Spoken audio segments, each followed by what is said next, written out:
Today's interview is with Amanda Bolan. Amanda lives in Canada, so it's pretty cold there right now. But she started invested in single family.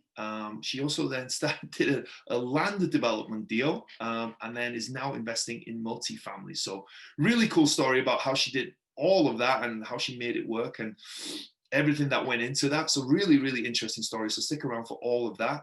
As always, like and subscribe on Wrestling with Real Estate, the YouTube channel. Go to the WWRE Podcast and give me a 5-star rating and write me a review. It really, really does help me build this platform and help it grow and provide great content for you guys. So please go ahead and do that. And I'm looking to speak to as many of you as possible. If you're interested in real estate, whatever capacity that is, I'd love to have a conversation, see if there's any way I can help you whatsoever. So go to the link in the description down below or go to wrestlingwithrealestate.com and sign up there. We can hop on a call and have a great conversation. But before all of that, enjoy today's awesome interview with Amanda Bolan. Hello and welcome to Wrestling with Real Estate, where we look to chokeslam all your real estate problems. I'm your host, former WWE wrestler and now Cirque du Soleil performer, and of course, multifamily real estate investor, Barri Griffiths. Now we have Amanda Bolan with us today. Hey, Amanda. Hey. How are you doing today? I'm doing really good. Really good. I'm doing really good too. I'm happy to have you on the show. We were talking quite a bit beforehand and we're having a fun conversation. We decided, well, we better hit the record button because we might want to share some of this cool stuff with people. So for people who don't know and to give people an idea, giving people an idea about your background, what you've been up to and what your current focus is. Well, we're fairly new to real estate. We officially started in 2018. We got started in flipping houses, and it was really our stepping stone to the future of our one day. And our one day was multifamily real estate, which I'm extremely passionate about now. I love. So we actually secured our first building in 2020, and we're under contract on our next one right now. So that's our primary focus. And then on the side, we have a land development that we just completed with the permits and getting everything through in the road building process. So I would say our primary focus at this point is multifamily real estate, and we love the potential within it and the amount of control you have on a project in multifamily real estate. Very cool. Do you want to, for people who don't know, where are you as well? Oh, we're in Saskatchewan, Canada. So we're actually in the Saskatoon area. It's a smaller province, big by size, small by population, north of the 49th parallel. Cool. And how cold is it there right now? It's right now we have a mild winter, but today was minus 28 Celsius. Plus the wind, but like yesterday was like minus 6, so it's like all over the map right now. So it's Saskatchewan, we can be freezing cold, so it's not minus 40. You had a heat wave yesterday then if it was minus 6, then everyone was out in their shorts and their t-shirts. yeah, practically. I know yesterday I was running errands, and then today my husband texts me this morning and says, oh, it's cold out, and I was like, it's like minus 6. That's like beautiful. And he's like, sends me a screenshot. And I was like, oh, it is not minus 6 anymore. When things are that cold, like, are you guys able to do everything as normal? You just hop in your car and go everywhere? Or do you have to plan accordingly? No, it's pretty much we're used to it. I mean, our wedding day was minus 52 with the wind chill. So we got married in February, which is usually our coldest month.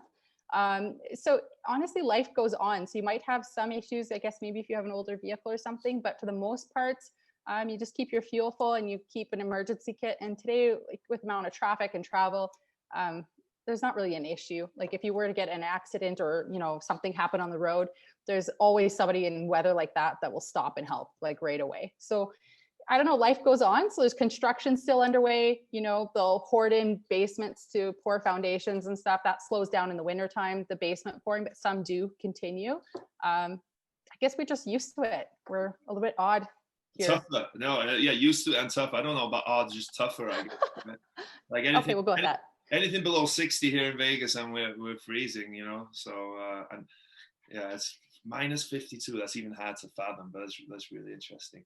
So you said like 2 years ago, you guys kind of really got into real estate, right? Investing and kind of dove head in, it seems like, right? What kind of drove you guys to that decision to kind of think that, hey, let's invest in real estate? Because it's not an everyday decision, right? It's not like something you come up with easily. No. You know, real estate's always interested me, and it's always something that we've talked about getting into one day, eventually, when there's time, you know, when it's right. You know, we've been self-employed exclusively since I stayed home. I was in the mining industry actually, before we had kids, and then I stayed home, and we have a business that was largely oil and gas.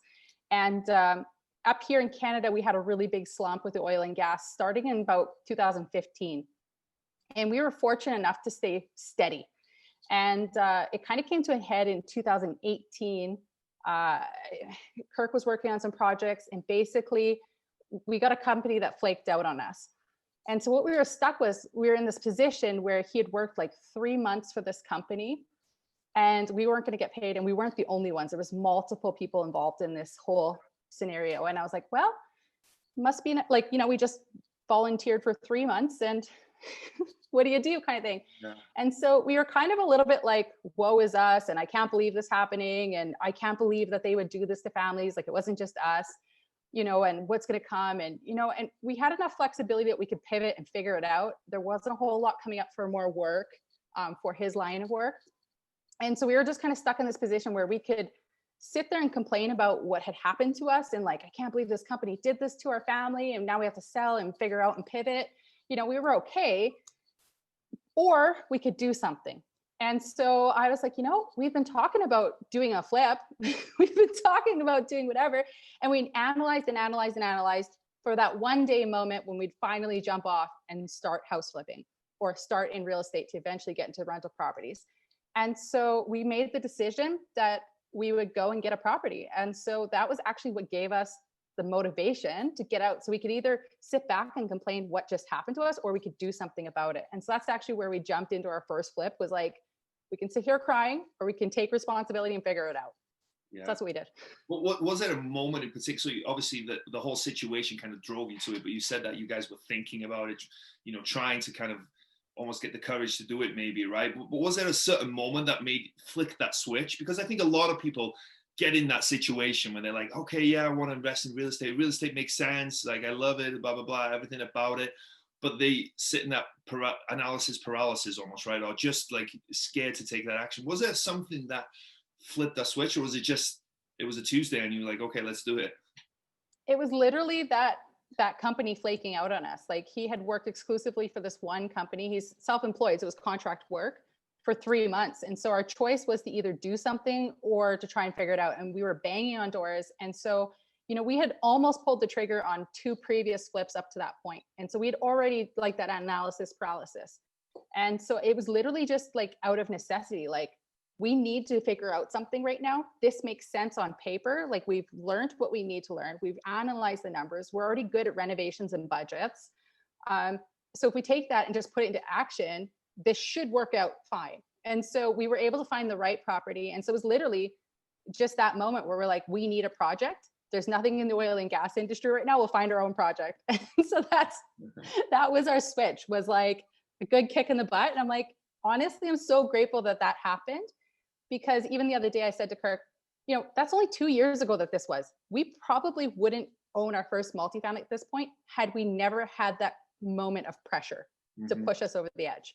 Yeah, that's so interesting. And I hear that all the time, and I've witnessed it myself in my own personal life, that a lot of times adversity pushes you and creates other situations, right? And it's tough at the time when, you know, I'm sure it was tough at the time when that happened, right, for you and your husband and your company, but it pushed you guys to do something else. And I've witnessed that myself in my own life, and other people that have talked about it. It's just amazing what comes out of adversity for a lot of times. And, you know, sometimes it almost takes that, you know, rough times, rough situations to kind of create that, to force you to do it, right? Because unless you're forced to do something sometimes, right, it's easy to avoid it, right? And it's that's always interesting to me. Why do you guys decide on flipping? Why not something else? Yeah, because there's plenty of options, right, in terms of what you can do in terms of real estate investing. You know, I think there is. And I think the big thing is we would analyze deals, and we would look at, let's say, rental properties and buy and hold strategies. And to us, it was like, we wanted like lumps of income, and not necessarily like the wealth building mechanism. And so we were looking at more like how long it takes. Like we didn't understand the BRRRR strategy yet. Like if we had known the BRRRR strategy, we would have started out with the BRRRR strategy. So to us, it was like, oh, we can keep this property and then we get like a few $100s a month cash flow and we'd have some equity and that's fine. Or we could flip it and we'll make this. And then now we're like, oh, you guys are idiots. Like, and it's not a bad thing. It was good at the time. Like we did well on the flips. We analyzed, the calculations we made and the contingencies we placed, they were profitable flips. But then when we really saw like what long-term buy and hold does in terms of, not getting hit with the taxes up front and having some more tax advantages, it just started to make a lot more sense to stop going for those little quick wins and start looking at the big picture rather than these little quick wins.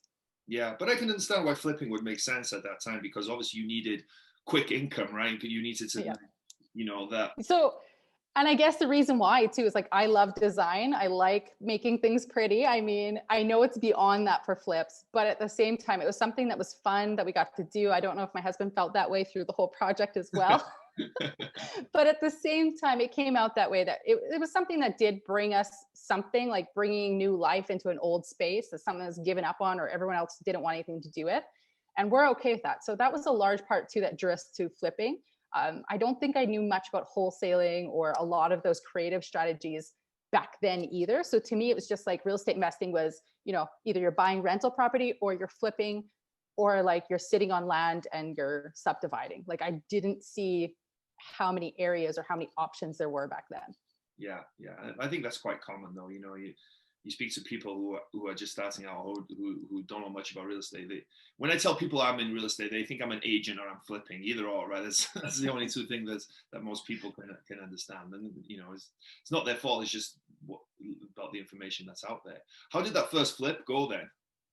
Was it a success? Because obviously flipping, if it goes well, it can be great, but there's a lot of stuff that can go wrong. And I've interviewed plenty of people that have made plenty of mistakes.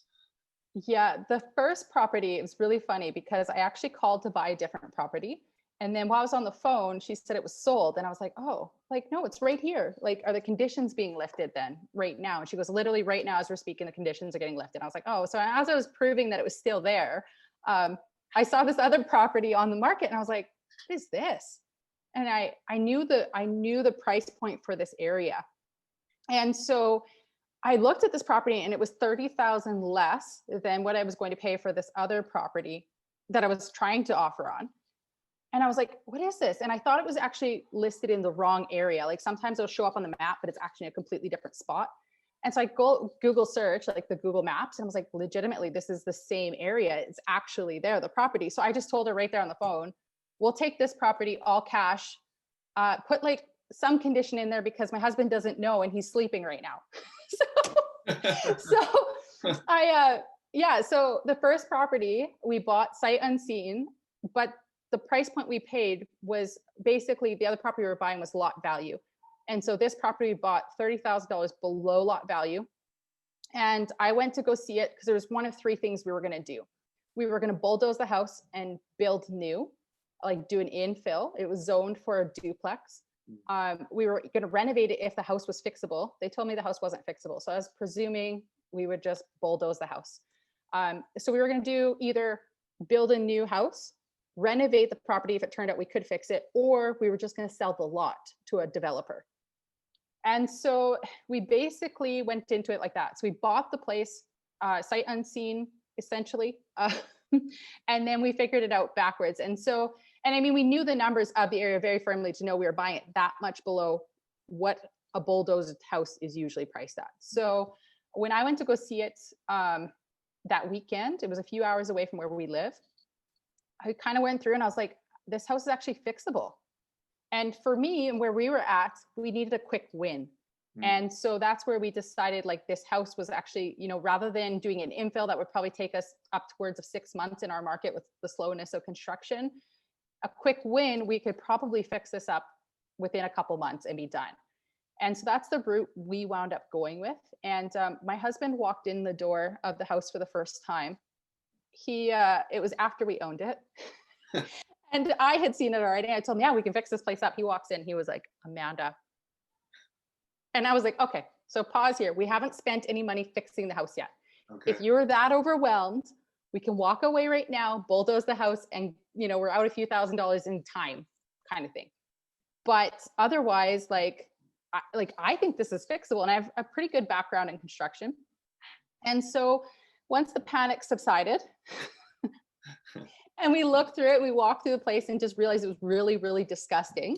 We were good to go. So, and that's where we started, I guess, on the renovation. So it went very well. We were finished. We were done and out within 8 weeks. Wow. From start to finish. We wound up replacing the sewer line to the street, which ate into the contingency a bit. We had to pour a new sidewalk in there, but we stayed on budget. We finished the whole gut renovation, new bathroom, new kitchen, new entire interiors down to the studs, new windows, the roof, surprisingly enough, and the siding wound up all being good when it was cleaned, that I was like, we don't actually have to replace the siding, which was in the budget originally. So that was kind of one of the things that saved us too. And so by the time all was said and done, we were done in 8 weeks. It hit the market, sold in 4 days. And it was like a home run first deal. So we paid $40,000 for this property. We put 65 all in, including legal, selling costs, all of our soft costs. And we sold it for $173. Wow. So for a first deal, 2 months, I don't know. We were pretty excited. Like, we know that doesn't happen all the time, especially on a first deal. And that was just kind of one of those like home run deals where we knew we brought value to the place. It was a place that everybody had kind of just abandoned. It improved the neighborhood, and a new family got to move into the house that had a beautiful brand new space. So it was a win on so many levels. So flipping is easy is what you're saying. You make easy, no problem. No big deal. Yeah. Yeah, I think it's relative to skill sets. Like, we have a fair bit of handy skill sets. We brought in trades to keep the projects moving. We had a realistic budget, I would say, in terms of renovating. It was a small house. It was not a large house. And so there's a lot of things in there that, I feel like there was some favors somewheres in there. I mean, if you're a mindset type person, you can believe in some of those kinds of things, but it was really a huge blessing for us, just because where we were at. I mean, we needed this project to go well. I mean, I wasn't faking numbers and becoming a unicorn and trying to imagine this to be perfect. So we knew the spreads and the margins were good, that especially as a first flip, I was confident going in that we would profit off this deal, even if things went a little bit odd. But it wound up going exactly as planned, which was even more incredible. And so, I mean, I think the big thing was just sticking to what we had read and learned, and not trying to pretend like because we see it a different way, it'll come out a different way. And so I think that was hugely beneficial. It's just already knowing those, but actually putting all of that information we learned into practice. Yeah, that's smart, because it's easy to look at a property and look at numbers, right? You can see the rosy numbers, right? It's easy to think, okay, yeah, it could be worth this, and I only need this to fix it. But like you said, you really need to be realistic and really keep your feet in terms of the ground, because that can really come back to bite you if you're overestimating the ARV and you underestimate the rehab costs. It's just can really kill you. Did both of you have? You said you had a construction background. Did your husband as well? And what did that? Where did that play? Did that just come in terms of renovation budget, managing the contractors? How did that help you guys? I think a lot of it is Kirk and I had done a lot of renovations ourselves. And so we were very good in budgeting and pricing. Like, I'm a really good, for acquisitions and pricing product out and planning budgets. Like, I'm very detail oriented, but I also understand what it takes to put a house together. And so for me, it's like, I can look at a project and know right down to the doorknobs and the hinges, what I'm going to need for materials. And so maybe I look too deep into it, but because of that, I've been really good at knowing exactly the costs for materials, and then as well as what labor costs are, being that my husband himself, he's in the trades. So I know kind of the going rates in terms of what a project's going to cost and what kind of timelines we're going to be looking at. So I think a lot of that was some experience that we had outside of it. It wasn't necessarily in house construction industry or outside of our own personal residence, like at that time. But it was skills that we had built and learned over a number of years that we were pretty confident in bidding or putting together a project and package and knowing what it was going to cost to actually complete it. Yeah, that's awesome that you guys had that first experience, right? How many flips did you do after that first one? We actually only did one more. So we did 2 flips because this is in 2018. So we did summer of 18 was the first one. And then we did one in kind of November. It was December. Actually, it started in December. We found it. We tracked it down in November. But we started it in December and we put that one on the market in February of 2019. And then that one was sold. That one it was less than the market average at the time, but it took 44 days. And there was a bit of a learning curve in there. And it was actually a really good reminder to price projects based on what you know, but also to have those spreads. So we actually did really well on it in the end as well. And then we actually started our land development in that year where we were really pushing hard to get that through. So that was kind of a separate project. So our flip was essentially that we moved into next was a land subdivision. So we haven't had time to take on another flip, but also we were doing out of town flipping. So it was flips that were about 4.5 hours from where we live.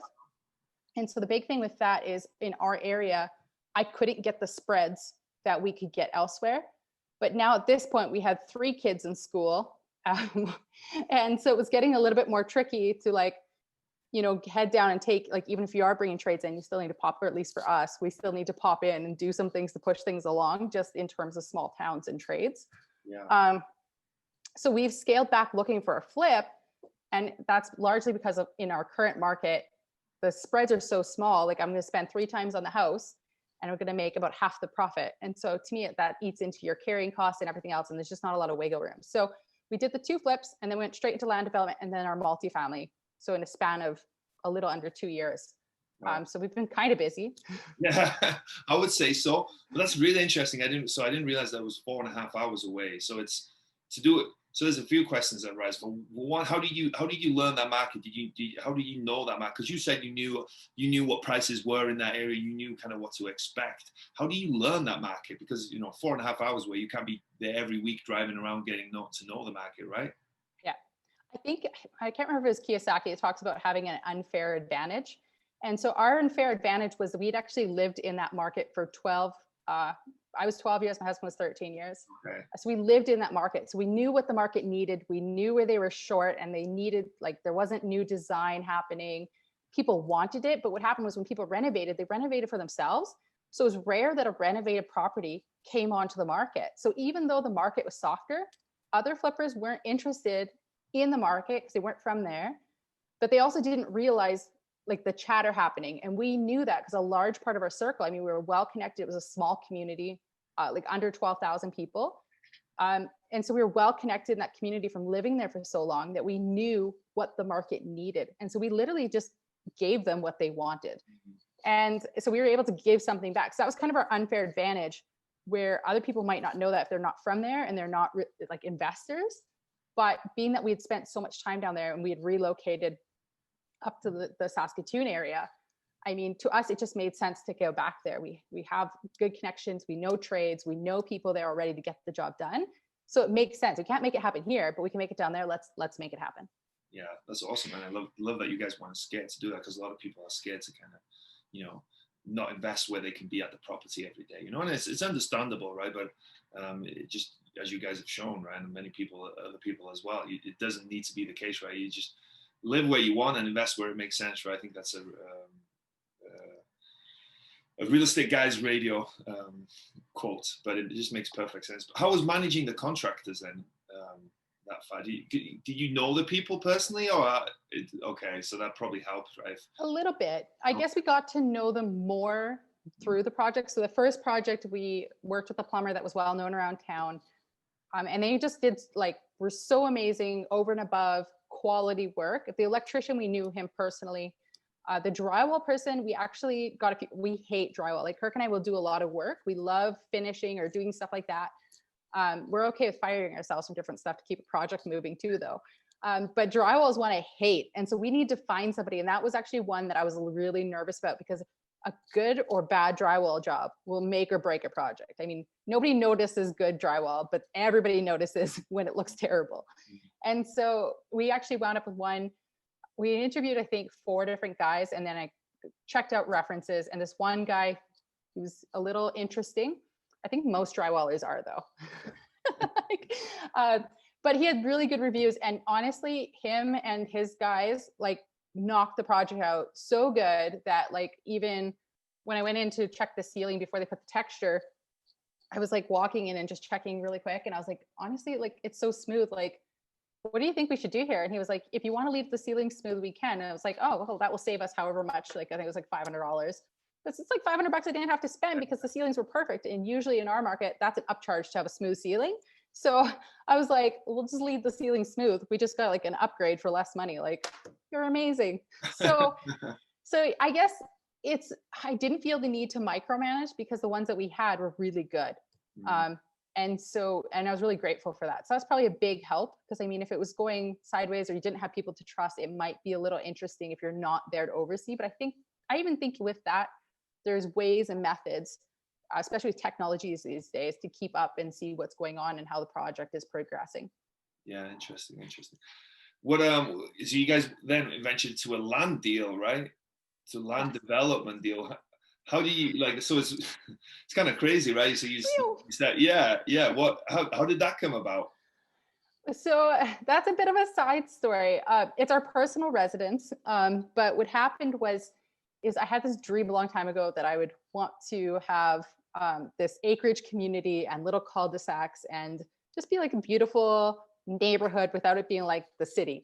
And one day we drove into this yard or this development, and there was a billboard up and whatever. And I looked at it and I was like, this is like the dream I had. This is kind of crazy. I want a lot. And so we looked at the board a bit. I actually called the owners and left them a message that I wanted, like, I think I listed like 6 or 7 lots off of the development board.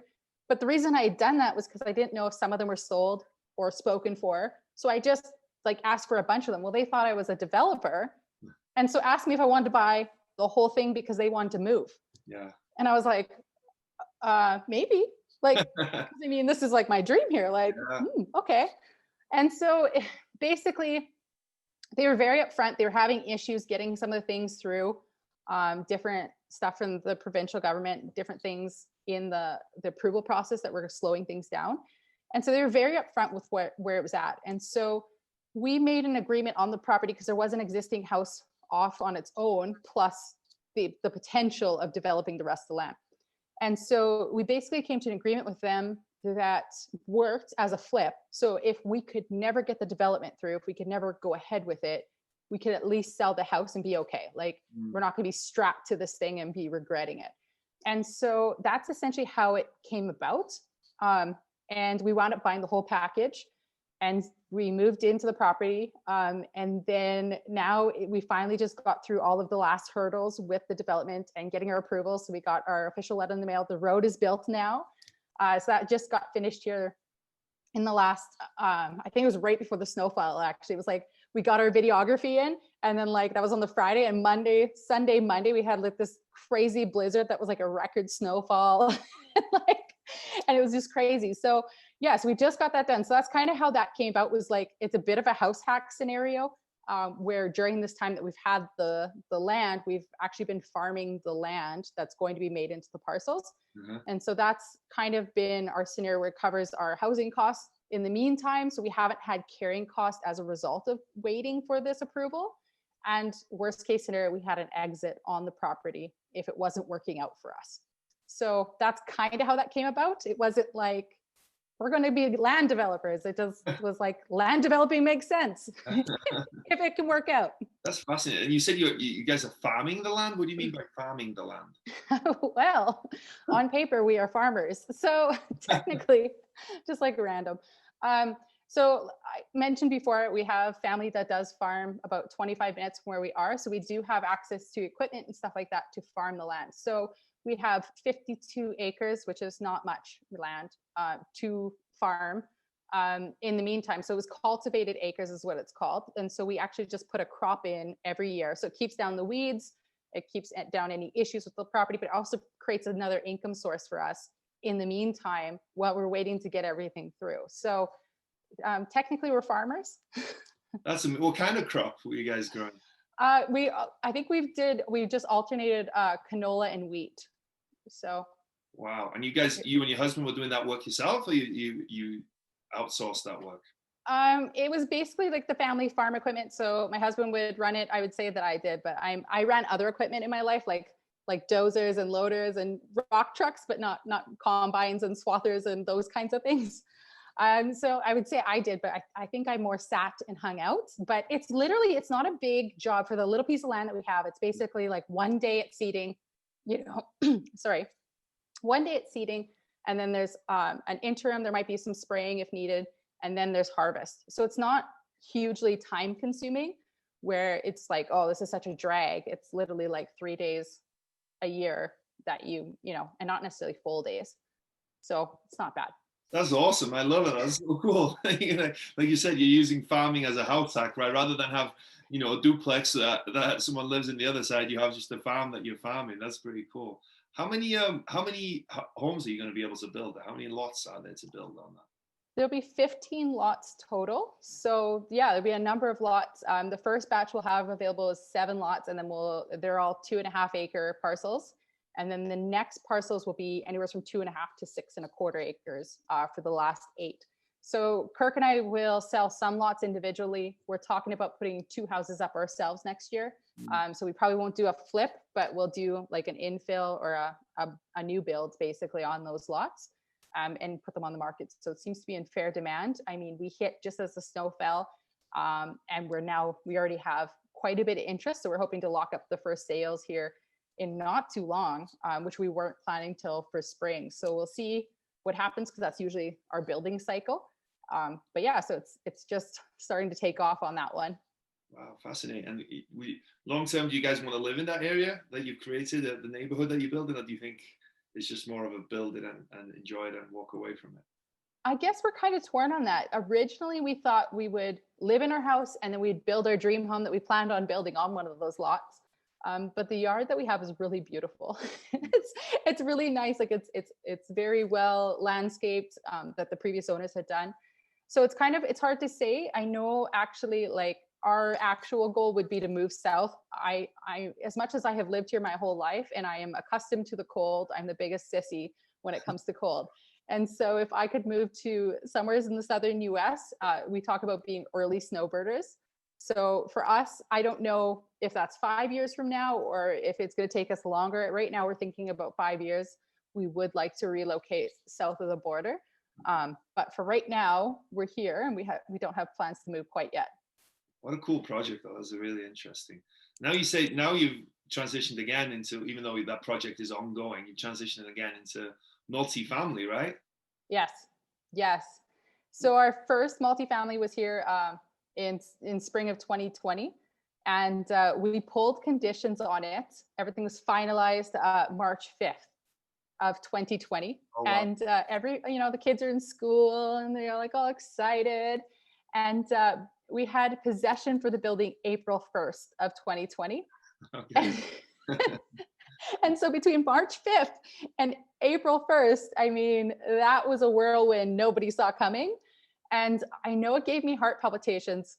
And I know my husband was like, whoo, he was feeling it.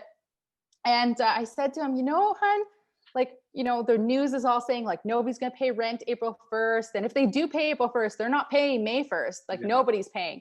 And I'm thinking to myself, oh, we just took on an apartment building. And, I was like, okay, well, worst case scenario, absolute worst case scenario, nobody pays rent for 2 months. Like nobody. That would be the ultimate worst case scenario. We just count that as an acquisition cost. So like it's a 12 unit building. So we'll say like $20,000 for 2 months. We'll call it that. And I was like, okay, so we just add that into our slush fund. That is just a cost of acquiring the building, like a renovation budget or something like that. And you there's nothing else you could really do other than panic about what might be coming that we don't actually know is coming. And so that's kind of the way I justified it. And there was nothing else you could do at that point. We had lifted conditions. We're buying this building. I still wanted to buy the building. And April 1st came and everybody paid. And we realized that all the hoopla that everyone was making was really just a bunch of hoopla. And I mean, there was people that in situations that, and I'm not saying it was like that for everybody, but nonetheless, it was like, okay, we can freak out about what might come here, this year because we don't know. So I'd say that, in pursuing our first multifamily in 2020, or like wrapping it up and closing on it and taking possession, it's really solidified my belief in the stability of multifamily for the long term. People need a place to live. If you've got a quality product in a good location, people need that. And it's a service and it's bringing value to others. Yeah. And like you said, like I think everyone in multifamily was in the same situation, right? Like you said, April 1st, nobody's going to pay, nobody's going to pay. And then next month, nobody's going to pay. And then the next month, but what happened was everyone was paying for the most part. Everyone was paying. And even to this day, right, I think maybe I hear some whispers that December has been a little tougher for some places, but for the most part, multifamily has, stayed strong. And it's the problem with predictions a lot of times, right? So many predictions all the time. You can never really see what's going to happen, right? People are predicting everything. The real estate crash, real estate boom, real estate whatever. You can never, because there's so many moving parts and stuff that you don't see coming. And once it happens, it'll be so obvious that it makes sense. Like, but at the time, everyone's making these predictions. So but it just shows you, like you said, how resilient multifamily is, right? And it's, we hear it all the time, like everyone needs somewhere to live, but it's so true, right? There's no technology that can replace having a roof above your head, right? And it's if you have, like you said, a good product and a good home to offer someone, or a good place to rent for someone, you're always going to be okay. But what this 12 unit, how did you guys took it down yourself? Did you joint venture? Did you syndicate? How did you guys do it? So in the beginning of 2019, we were in the middle of that. We were kind of finishing up that flip in the middle of it. I went to a meetup and there was other investors there. I wanted to meet them. We had talked lots over social media, or we had connected, and I went to this event and we were talking about where we were all headed. And there was like some flippers there, and there were some people doing like BRRRR strategy, house hacking, and there was just all different types. And here I'm like, I want to do multifamily. Like, we are going to own apartment buildings, and it's going to be like, and I was so excited about multifamily. And I was like, we have somebody who has approached us to joint venture, but we honestly don't know what to do with that. And so one of the girls there, she's just killing it in her niche. And she's like, there's this person I need to connect you with. And so that was our first time getting a coach. And so she recommended this person, and I called her up the next day and I just said, like, look, like, I'm in. Like, I've heard people coming. I know people who've come out of your program. I didn't know they took your program. I know that they own, like, we're in, we want to do multifamily. We don't want to wait. And so this was like beginning of 2019. And so that was just where we had made the decision of like forgetting about like the one day thing. It was just like, we'll figure it out. So fast forward, we wound up having our first property under contract pretty darn quick by summer there. We had an agreement for sale, actually, as a creative strategy. And we wound up collapsing it during due diligence. There's just a few things that kept coming up, new things where I'm like, oh, we're missing this. And then by the time it was all said and done, I was like, this is a terrible deal. And so even though it was a very low money down deal, it's just like, you can't fake the numbers. And so it's something we've always stuck with, is like, you can't make something better or appear better, or it's going to hurt you in the long run. And so we wound up walking away from that deal, which felt really deflating. And at that point, Kirk and I weren't looking at properties like over kind of an 6 to 8 units, small multifamily. And the big thing is we thought about it like, okay, like $750,000, we could go buy a house for that. Like, we wouldn't think to things of it. So let's get 6 or 8 units for that price. And now we're getting some income, so it makes sense. So from a mindset spot, it wasn't like a stretch for us. It was just kind of like, yeah, it's doable. Like, we could do that. So I'd been analyzing properties, and I was starting to look at like bigger deals, like 12, 18 units. And every time I punched them in, like, they were okay deals, but the numbers always worked out better on the bigger units than the smaller deals. And so I saw this kind of odd ad that was like a for sale by owner on Kijiji, which is like Craigslist, and just said like, building for sale, this area, contact me for more details. Like, it said nothing. It had like no numbers, no price, not even really what the property was. Yeah. And so I reached out, and long story short, we wound up pursuing. It was a 12-unit building. It was 7 figures, which like kind of scared me because it was beyond what we knew and felt comfortable with. I didn't actually know exactly what we were going to do to like close it. I was like, oh yeah, we got partners, like, people are interested, and we're like, we should be okay. And And so we dove in, the numbers really made sense on paper. I was like, we got to get this done. So within a few days, we were under contract on this deal. And we started the process. And so we originally set out to do it with joint ventures. But what we realized was when we rubber hit the road, our joint ventures weren't ready to pull the trigger with us. Mm-hmm. Partly probably because we were like brand new. But secondly, it's like when the actual time is to put your money where your mouth is, like when you're saying like, I want to do this, and now it's time to actually go and do it, then you find out like how ready is somebody to actually go out and do it. So we hadn't really realized that our partners weren't necessarily ready, or maybe it just wasn't the right project for them. I don't know which it is. And so we got under contract. We're like, oh yeah, we'll probably need to bring one extra partner in, but we'll figure it out. And so our partner was like basically out. And now we're like, uh-oh. And so we started the process of financing, and we're like, you know what? The deal's really good. It makes sense. This is going to be a home run. We'll find a new partner. Not a big deal. And we went to start the financing process, and my broker was like, okay, so where's the down payment coming from? And I was like, oh, I've got some grain in the bin. We're about to put a home equity loan on our house. It's not there yet, but like it will be there for closing. And we have some other stuff that we're going to sell, and we have some line of credits. Like, we're like, we got some money, like we'll be okay. And he was like, you need to be liquid before you start the process. And I was like, oh, that's a detail I missed. So then I hung up the phone. I felt like really like deflated, because I was like, now what? Like, we have a great deal, but I can't even start the financing process. Now what? And that's the slowest part up here in Canada. I don't know if it is down there too, and so now I'm kind of like, now I'm like, you can't come after like investors or looking for partners from a place of desperation. That never goes well. And so that's where I was just like, okay, well, we'll figure it out. And I had talked to the owners earlier about potentially a vendor take back, and to see if they were open to it in the future. And I hadn't asked them for it at that point when I talked to them.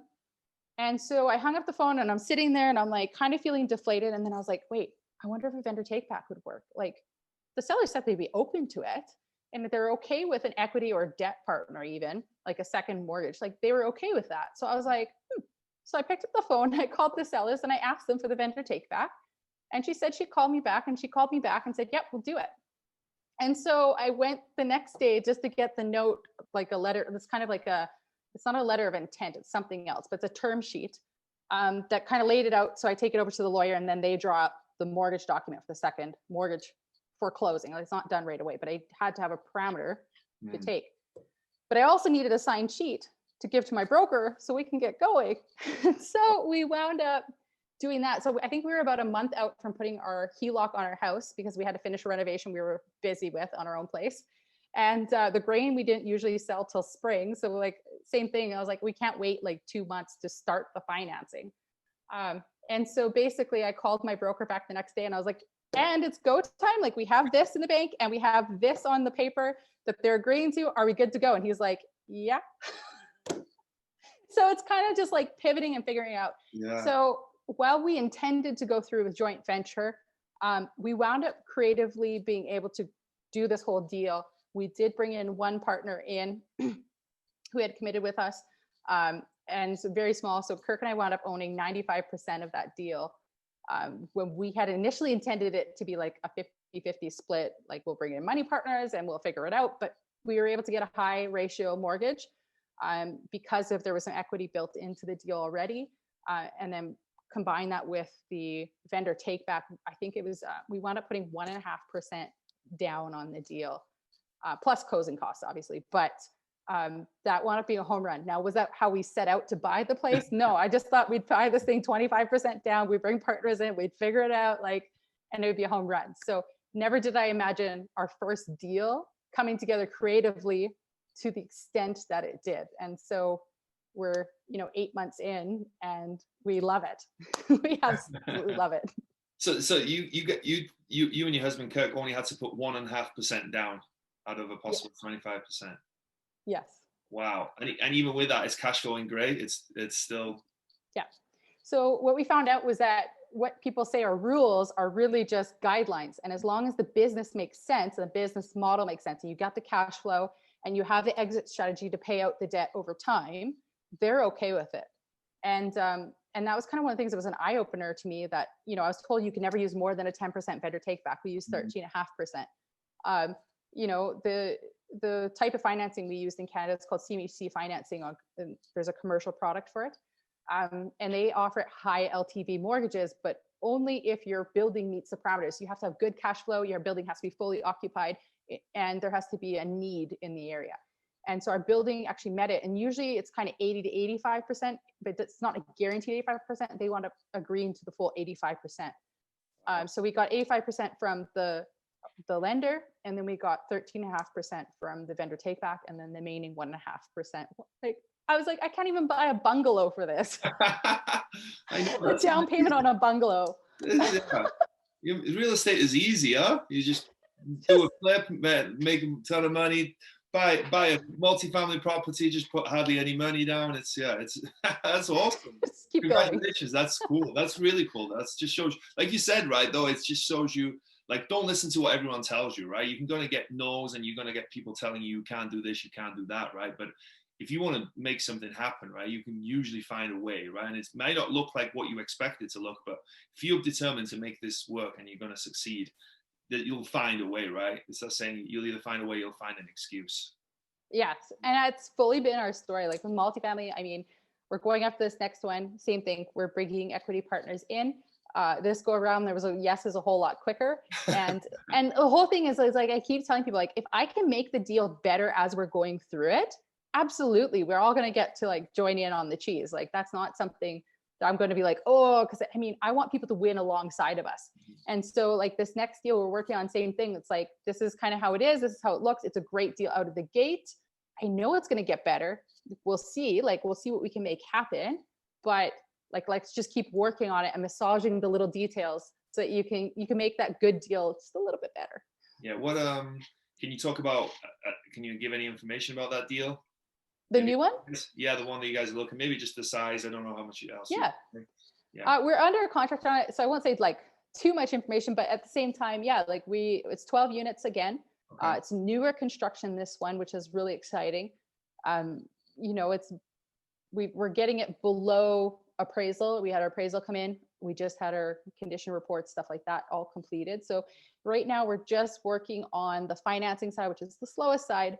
And so we have some lenders that are right now kind of happy with the deal and how it's looking. So right now, our biggest thing that we're working on right now is just massaging better terms out of the lenders based on our strategy for the property. And so what we are looking for in properties at this point is, you know, when we look at a first deal, we want to know within 5 years, we're 100% cashed out of the deal.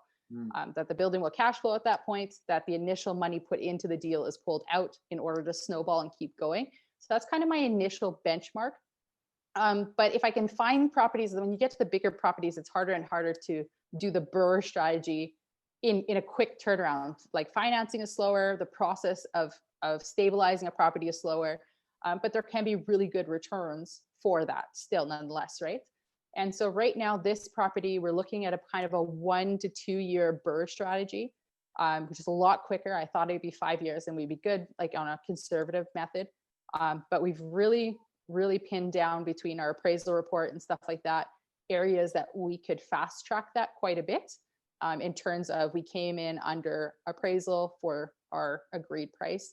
But then also where we have room to do some value add is a little bit more aggressive than I had originally anticipated to be, which I'm okay with that. So it's essentially, that's what we're working on, is taking the property, optimizing it, and then doing the value add position to be able to cash out. And so that's kind of one of the things where I want to make sure that the lenders that we're working with have good exit strategy, like exit terms, so we're not nailed with a really high penalty. And so that's something that's really important to me, to not just worry about the interest rate, but more so, you know, my flexibility in repositioning or refinancing in a shorter time frame than 5 years. That's so true. You've got to take in your consideration your business plan when you're coming up with financing, right? Like, I got offered a lower interest rate, but it would mean a prepayment penalty, and because of the property that I owned, I wanted to eventually turn around and sell it. It made sense for me to have a slightly higher interest rate, but no prepayment penalty, right? And if I was holding for the long term for cash flow, I may have gone for the prepayment penalty because I was looking to hold long term. So that was a great point. You've got to take those things into consideration. Seems seems like things are going awesome. And congratulations, everything's moving in the right direction, right? It's really cool to hear that and to kind of see that growth in the matter of just a few years, right? That where you guys have managed to get. So a really cool story. I appreciate you sharing all that. But as this show is called Wrestling with Real Estate, I thought I'd better ask some wrestling related real estate questions. And I did give you a little heads up beforehand, so I didn't put you quite on the spot. But the first question is, what would your wrestling name be if you picked a wrestling name for yourself? You got to give me some examples of some wrestling names here. You could be the Maple Leaf, or you could be, I don't know, the Snowbird, the Snowbird. the Bear, I'm trying to think. Not really a bit. Like I can be strong, but then it's like I'm also like I'm I think I'd be like, oh, I don't like it. I was like the diplomat, but I'm not like, I don't need to make everybody happy. I just need to get everybody right on the same track. But Canadians can be quite diplomatic abroad. So we can go with that. Okay. We get the deals done. It doesn't mean that we're pushovers. I'm going to go with that. I'm going to be the diplomat. Okay, I like that. I'm going to get the deal through. Like, the seller's going to like me, but I'm also going to be the person that's kind of like working in there. I don't know if that. Yeah, no, it does. You've got to have that aspect to you, right? You can't just, you've got to work all sides to some extent, right? And kind of like you said, make sure that everything goes like it should. So I like that. The diplomat. Yeah. Every wrestler has a special move, right? It's their biggest strength. What is your special move in real estate, you think? I would say, it's funny when you wrote that, I kind of scratched something that came to my mind right away, and it was the relationship side, the relational. I'm very relational. And I think that's really helped us in negotiations. It doesn't always work so well when there's, when you're not working direct with an owner. I've done on-market and off-market deals. But my best deals have always come from a place of relationship where I'm trying to figure out what the needs are for the seller or for the buyer, whatever. But it's coming from that place where I'm trying to make a winning situation. So I'd say my special move is connection and relationship in our negotiations. That's huge. That's such a huge part of real estate, right? You know what I mean? You make those connections, you make those relationships. You can make a lot of stuff happen through that. So that's cool. What's been the biggest body slam you've taken in your investing? I briefly mentioned about it in the second flip. And it wasn't, I guess that's like a couple, but I struggle with this because I'm like, man alive, we haven't done that many deals and we've had it pretty good. Mm-hmm. But at the end of the second flip, the market was shifting really quickly. There were some issues in the area. I got a phone call from somebody wanting to sell me their property. And their property was great. It was, double the size of the current property we're working on, which is too big for us for what our flipping criteria was. But the problem was it was twice the house with a attached garage, and I was in the middle of selling a house that was half the size, no garage with a carport, a couple blocks away from it. And they wanted me to buy their property for the same price I was trying to sell mine. Oh, wow. And they had a new kitchen in it already, and it needs some cosmetic stuff to bring it to trend. But at the same time, I was like, if this hits the market, we're not going to sell our house. Actually, it was less. It was 30,000 less than what we had our property on the market for. And I got off the phone because it didn't fit our criteria for our target sale price. And so we targeted first-time home buyers, or maybe somebody who's kind of wants just like an entry-level home, or it's nice and beautifully done and they can have, but nothing extravagant. And so this house, in order to take it on as a flip, went to outside of our target sale price range where we knew houses sell all day long. So I didn't want to take it on as a flip, but I got off the phone. I said, Kirk, this is going to hit the market in a couple of days. I imagine our house needs to be sold before that one shows up on the listing. We need to drop our price $30,000 now. Wow. And it wasn't a pleasant conversation. And we had a good spread on that property, like a really good spread. But at the same time, when you're dropping your price 30 grand, it still feels like, oh. So we wound up selling like right away. And our conditions lifted before the other house went under offer right away as well. But our offer was already locked up. So thankfully, everything went through. And our conditions were pulled before the other properties did. But that was our biggest, I'd say, setback, where it felt like a deflating moment. But I feel like at the same time, we overcame it because we made the decision that needed to be made, rather than burying our head in the sand. So I was like, we can take the $30,000 hit now, or I feel like our entire profit could be gone if we sit here and wait on the basis of this house that's double the size hitting the market. Yeah. And that's like, that was smart of you to realize that as well, right? You've got to figure that out, right? Luckily you had that phone call, right? If you hadn't, like you said, you would never have known. They would just hit the market. Yeah. So. Blindsided. So yeah, probably wasn't a fun phone call to give to your husband, I'm sure, but necessary at the same time.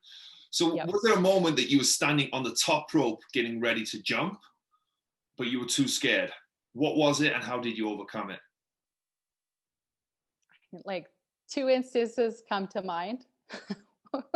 And I'd actually say, you know what, the last one.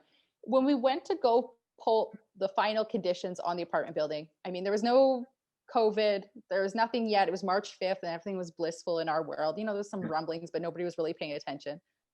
But we went to pull conditions and you could see the mortgage, like what the mortgage amount was going to be and what those numbers all look like. And like, and it wasn't like this moment of hesitation where you're like regretting everything, but like, I'm buying a 12-unit multifamily for my first rental property. Not my first multifamily. My first rental property is 12 units. It's north of $1 million. We've never had a mortgage that's even I think a third of that was our biggest mortgage we've ever had. So it's just like this pressing feeling where you're kind of and it's not necessarily that we were going to back out at that point. You're committed quite a ways into due diligence, but it was kind of that moment where you felt that pressure where I think maybe there might've been an option for some to like pull out or just like, but I remember this thing that Brandon Turner said in one of his posts was like, if you're ever afraid where you were at, go back to the numbers and let the numbers do the talking. And so I went back to the spreadsheets and I looked through the whole deal and all of our due diligence and I was like, this deal makes sense. And so it's like, not like we were going to bail at that point. I mean, we'd completed all the due diligence, we had the lending lined up, but it still felt like that pressure was on, that tightening in the chest. And it was kind of like this moment of release where you looked back through the details and you went back to the basics. And it's like, you know what, this makes sense. This is going to be good for us. Yeah. And I think that's what you've got to do, right? Especially multifamily, right? The numbers will tell you what to do so often, right? It's really is a numbers game. If you know the numbers make sense, right, you can override that fear, because I completely understand that, right? For some reason, that $1 million, it has a special effect, right? Because I don't know, it's just that in your head, you hear, you think about that $1 million, it's, 7 numbers or whatever it is, right? It just kind of gets a little scary because what's the difference between 999,000 and $1 million? It's just, it's not that thing, but it's in our heads, I think, and I completely get it. But seeing as a number, that was smart to go back and just reaffirm what you already knew, that this was a great deal and that everything was going to work out. So I love that. This has been a fun talk. It's been really interesting. You guys have been doing some really cool stuff, right? And I also enjoy that you guys are just open to stuff, right? You're just open to kind of take on project and move forward if it makes sense, right? And not that scared to take action. So I think that's great, and I think it'll lead to a lot more future success, I'm sure. But before we go, you want to tell people where they can find out more about what you've got going on, where they can reach out and get in touch with you, all that good stuff? Right now, I made it a point this year to start sharing our journey, our process, and everything that we've learned with other people to take action and really challenge other people that are maybe just getting into it, or maybe they're been in real estate, but they've been comfortable for so long that they're afraid to get uncomfortable again. Because that's been a large part of our story, is just, I think we've learned in the last couple of years here to just perpetually be uncomfortable in some regard, where we're just stretching ourselves a little bit more and not in recklessness, but in just, it's like, well, what is the worst case scenario here? And taking action. So if you want to find me, you can find me on Instagram, Multifamily Amanda. And that's where we're sharing our story for how people can take action. And whether it's in multifamily real estate or it's mindset stuff, that's what I've been sharing about a lot. I haven't started a website yet, but you can find me on Instagram. Awesome. I'll share that in the link in the description below. Well, Amanda, thank you so much. This has been a lot of fun. It's been a pleasure talking to you. Really, really enjoyed this conversation. And stay warm up there, huh? I'll try to. I think you'll find me in most of my Insta stories, like in a hoodie with my coat on. And I'm perpetually cold, and people make fun of me for it in my circle. And I'm okay with that. It just adds to the cliche. So I'll try and stay warm. And you enjoy that sunshine and warmth of Vegas. My wife wouldn't last 30 seconds there. She's terrible. She's cold wherever she is. It's like 70 and she's complaining that it's cold. It's ridiculous. So cool. Have an awesome rest of your day and awesome weekend. Thank you, Amanda. Excellent. Well, thank you so much.